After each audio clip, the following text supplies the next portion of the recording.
Si vous écoutez Changer la norme, c'est que l'entrepreneuriat vous intéresse. La Fondation Entreprendre a décidé d'encourager les initiatives sociales et solidaires en soutenant Changer la norme. Depuis 10 ans, elle agit en faveur de la cause entrepreneuriale. Elle développe l'esprit d'entreprendre chez les jeunes, elle favorise l'égalité des chances et accompagne les parcours de celles et ceux qui entreprennent. Retrouvez toutes les initiatives de la Fondation Entreprendre sur www.fondation-entreprendre.org. Je veux voir le bonheur dans chaque œil de chaque spectateur.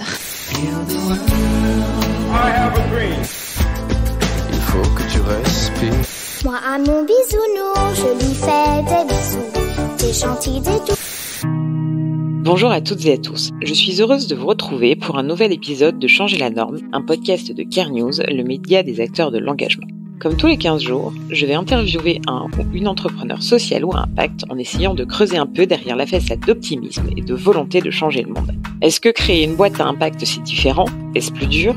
Comment trouver son modèle économique quand on vit du changement des paradigmes ? Les grandes entreprises sont-elles toutes méchantes ? Les entrepreneurs de l'ESS, l'économie sociale et solidaire, sont-ils tous des saints ou des bisounours ? Dans cet épisode, nous allons justement parler de faire bouger les lignes des entreprises dites classiques avec Laurence Grandcola. Laurence, tombée dans la marmite de l'engagement petite, est la fondatrice de MySésame, une entreprise qui propose de la formation, du coaching, des programmes et des conférences pour accompagner les entreprises dans leur transformation. Laurence, diplômée d'une grande école de commerce, a fait ses premières armes chez Bain avant de pivoter et de s'investir au sein d'Ashoka, une ONG qui repère et met en valeur les changemakers. Depuis 4 ans à la tête de MySésame, elle a le regard de l'accompagnatrice et de l'entrepreneur. Nous allons parler ensemble du Covid-19, d'entrepreneuriat social et de l'écosystème de l'ESS, des grands groupes qui bougent, d'entreprises à mission et de ce qu'il faut pour changer profondément et durablement l'économie.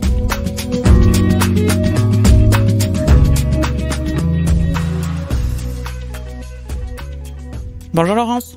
Bonjour Flavie. Tu vas bien ? Écoute, pour cette journée mondiale de la dépression, ça va.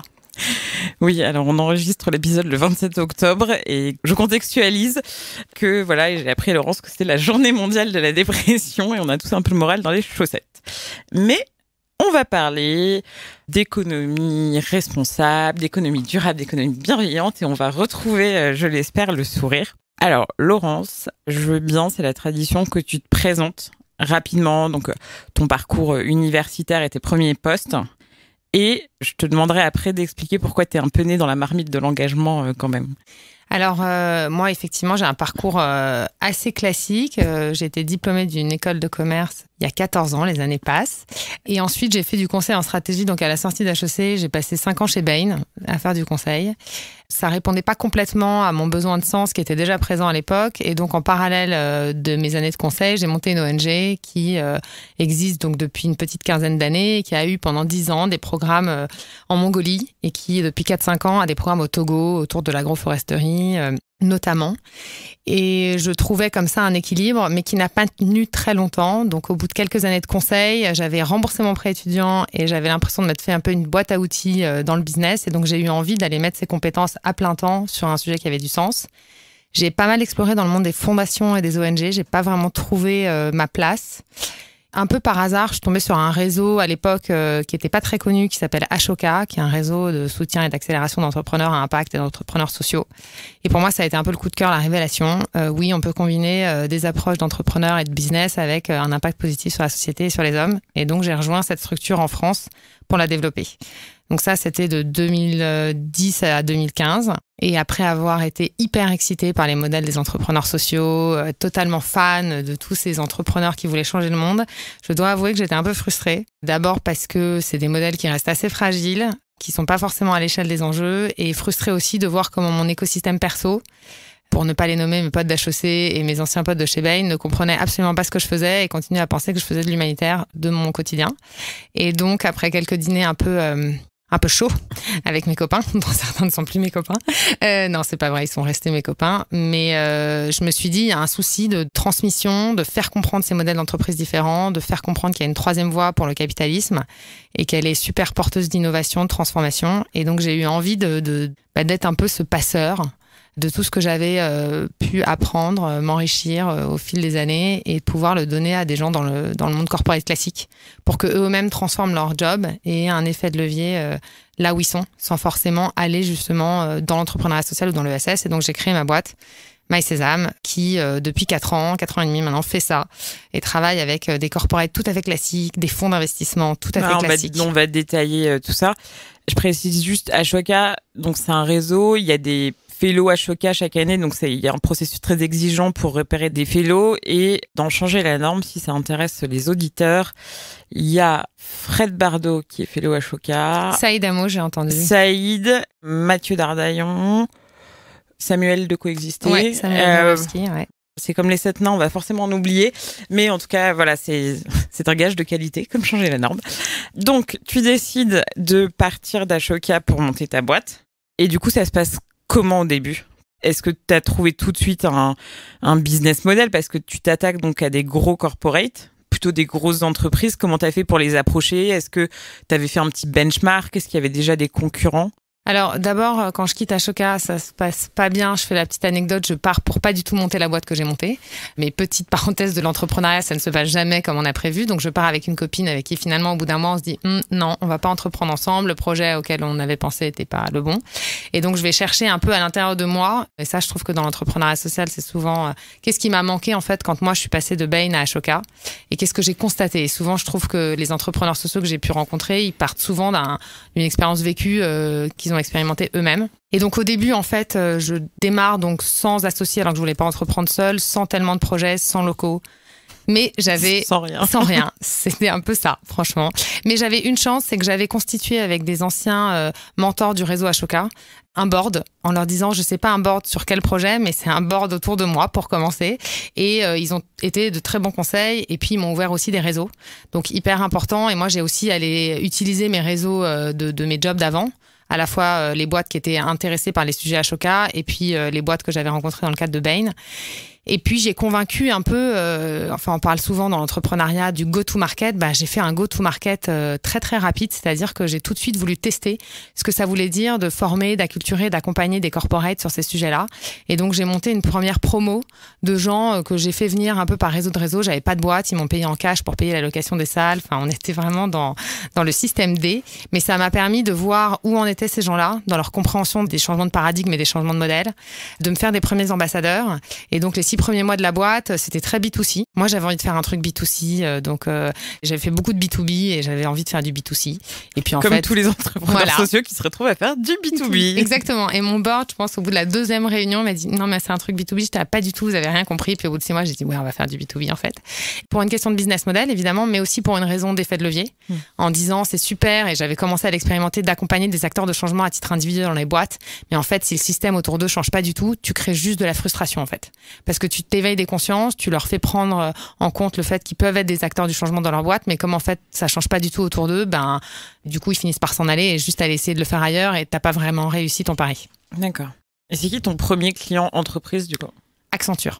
Et je travaillais déjà avec eux chez Ashoka et je dois leur reconnaître qu'ils m'ont fait confiance vraiment sur un PowerPoint assez mal ficelé en leur disant, je leur ai dit il y a un super programme qui démarre en septembre et ils m'ont envoyé 4 partenaires, des gens qui ont pas tellement de temps, donc ils m'ont vraiment fait confiance sur ce qu'ils allaient apprendre du changement de ces modèles et de comment demain eux-mêmes mieux accompagner leurs clients. Comment ça s'est passé au début les financements, parce que c'est des formations qui doivent coûter cher à mettre en place. Tu as eu rapidement d'autres clients qui t'ont permis d'atteindre une certaine rentabilité ? Au début, j'ai quand même eu un business model à 2 jambes. J'avais encore du B2C qui était plus facile à convaincre, moins cher, et un peu de B2B. Et puis au fur et à mesure, le B2B a complètement pris le pas sur le B2C. Nous, on est une boîte aujourd'hui, on n'a pas levé de fonds. Enfin, j'ai fait un tout petit tour de Love Money, un peu ridicule à la création de la boîte, pour me dire j'ai un petit coussin de trésor, mais on ne peut pas dire que ce soit vraiment une levée de fonds. Et depuis, on se finance au chiffre d'affaires. Mais on est à l'équilibre. Aujourd'hui, on n'a pas fait une année où on a fait plus que quelques milliers ou dizaines de milliers d'euros de bénéfices. Tout est réinvesti en fait dans de la recherche, dans du contenu, sur ces nouveaux modèles qui changent, sur comment mieux accompagner les corporates à se transformer. On a beaucoup travaillé sur le sujet des fonds d'investissement, comment on accompagne les fonds d'investissement à se saisir de ce sujet. Parce qu'en fait, moi, je suis convaincue que c'est super de faire bouger les boîtes, mais si tu fais pas bouger leurs actionnaires, le système va pas se transformer. Donc, on est un peu un des seuls à aller sur ce sujet des fonds classiques et de leur montrer comment l'impact, c'est un levier de transformation et d'innovation. Mais on n'est pas super rentable non plus et cette année, ça va être une année un peu plus compliquée. On en parlera après de comment tu as perçu le Covid et toi en tant qu'entrepreneur et aussi les entreprises, ce qu'elles ont envie de sens ou d'implication. Donc tu trouves tes clients assez rapidement, la boîte est à l'équilibre. Je connais la réponse, c'est une question rhétorique. Qu'est-ce que tu vois comme concurrence ou comme doublon ? Est-ce qu'il n'y a pas des organismes de formation qui se disent « tiens, c'est une super bonne idée, moi aussi, en plus de tout ce que je fais, je vais faire du sens ». Franchement, au début, et effectivement, tu m'as posé la question, c'était quoi ton environnement concurrentiel et j'ai pas répondu. J'ai vraiment voulu monter une boîte là où il y avait un trou dans la raquette. Et en fait, mon expérience et mes 5 ans chez Ashoka m'avaient permis de voir où est-ce qu'il y avait vraiment un trou dans la raquette. Et c'était clairement sur ce changement de culture. Comment on crée une bascule des managers et des dirigeants. Et là, il y avait franchement personne. Sur le business à impact, formation du business à impact, il y avait personne en 2016, 2017, 2018.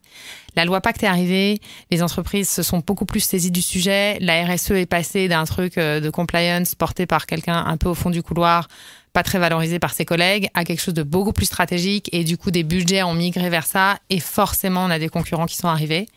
Pas tant d'organismes de formation, d'ailleurs, que de boîtes de conseil qui ont vu le sujet de l'impact, de la sustainability, de la RSE comme un sujet dont il fallait se saisir et avec un amont à proposer à leurs clients avant des missions de conseil qui était de la formation, de la culturation, de la montée en compétences et de la transfo culturelle.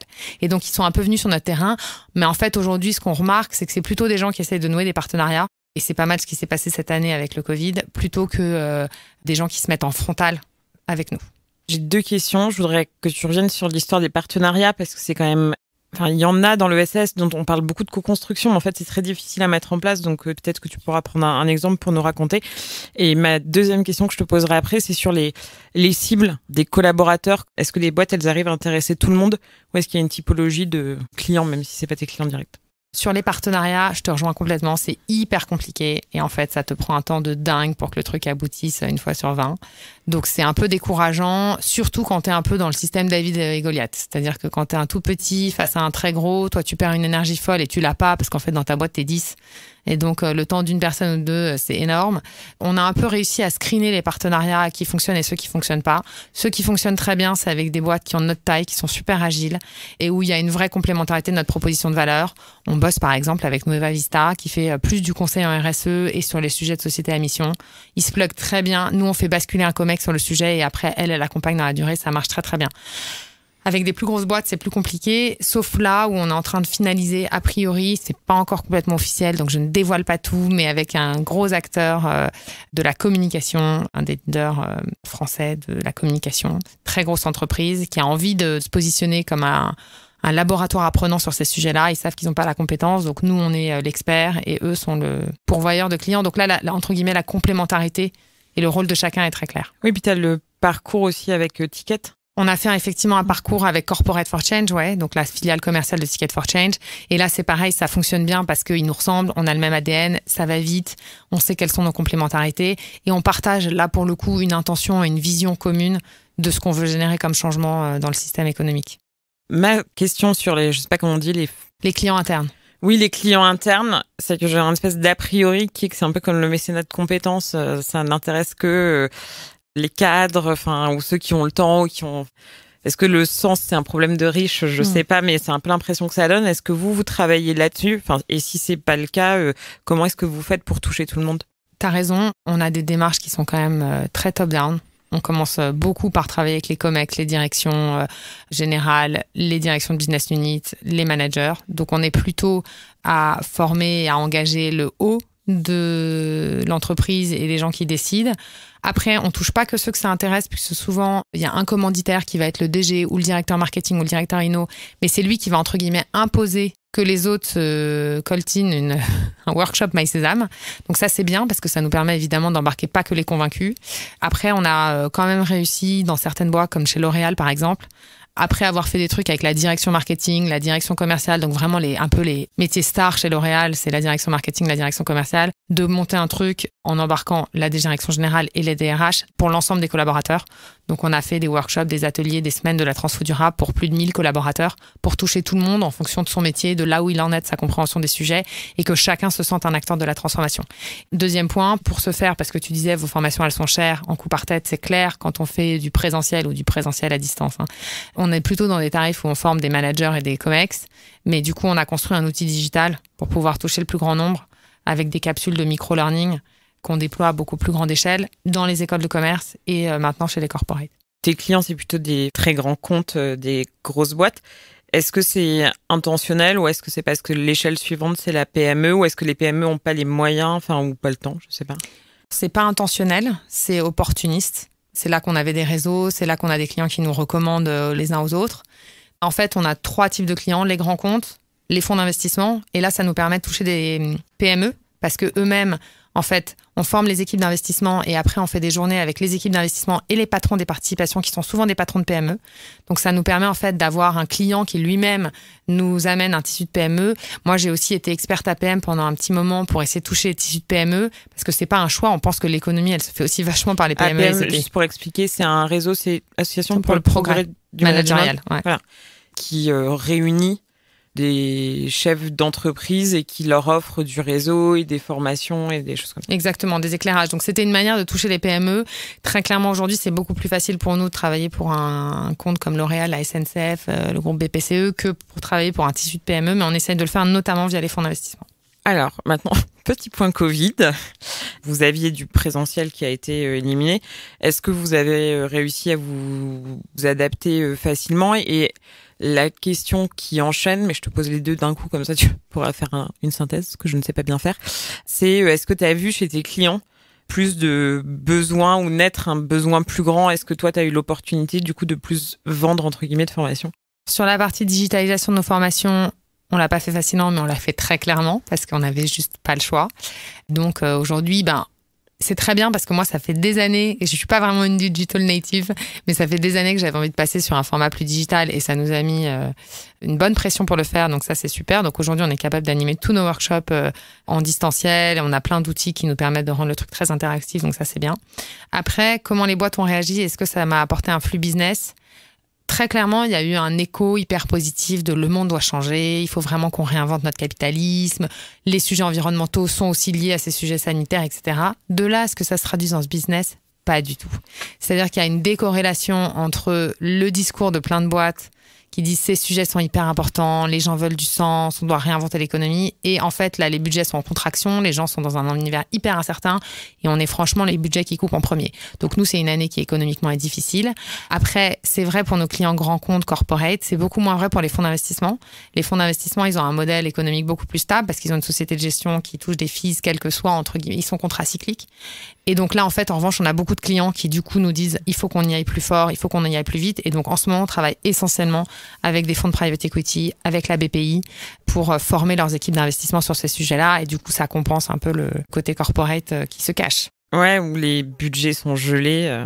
Les gens, ils font plus de formation, tout est gelé, enfin, voilà. Peut-être qu'on va avoir le monde d'après, si on reconfine. Donc, je te souhaite de réussir à raccrocher, mais je pense que c'est très dur pour les activités de service ou de formation, de communication. Pour les médias, c'est pas facile non plus. Voilà. Donc, je nous souhaite bien du courage. On va passer à la dernière partie du podcast où on parle assez librement de ESS. Et du coup, moi, je veux bien ton regard sur l'évolution du secteur depuis ton entrée. Donc, parce que avec Ashoka, tu as quand même un regard d'expertise. Et ensuite, toi, quand t'es passé de l'autre côté, que t'es devenu entrepreneur, c'est quoi ton regard depuis 4 ans? Depuis Ashoka, qu'est-ce que tu trouves qui a changé? Moi, je suis arrivée dans l'ESS avec Ashoka, avec vraiment un œil j'avais quand même le profil parfait de la nana, pas du tout de l'ESS, quoi. C'est-à-dire très corporate. Non, mais t'as une famille. Mais j'ai une famille très engagée. Voilà. Ouais. Et c'est ça d'ailleurs qui m'a poussée à aller vers le sujet de l'engagement. C'est que j'ai un père qui a travaillé dans l'humanitaire en plus d'être entrepreneur toute sa vie. Ma mère, elle a été DIRCOM de la Fondation de France. Donc le sujet association et fondation était quelque chose... Mais pour moi, c'était complètement décorrélé de la vie économique en fait. Et j'ai découvert avec l'ESS qu'il y avait une zone de convergence. Et j'ai été super enthousiasmée quand j'ai découvert ces modèles-là chez Ashoka. Et puis après, j'ai eu à cœur d'en sortir parce que j'ai trouvé en fait qu'il y avait un espèce d'entre-soi dans l'ESS qui m'a fatiguée. On en parle librement. Hein. Oui, non, et qu'on avait toujours les mêmes têtes, toujours les mêmes stars, pas mal d'hommes. Blanc. Ouais, c'était assez verrouillé. Et donc j'ai eu envie d'en sortir en me disant mais finalement le sujet c'est pas l'ESS ou pas l'ESS, c'est l'impact. et comment on fait de l'impact partout. Allons dans l'entreprise classique qui fait quand même encore 90% du PIB et allons mettre de l'impact là. Et donc, je suis un peu sortie de l'ESS et un peu en regardant ce monde comme peut-être un univers qui se gargarise beaucoup de changer les choses sans être finalement si ouvert que ça vers l'extérieur.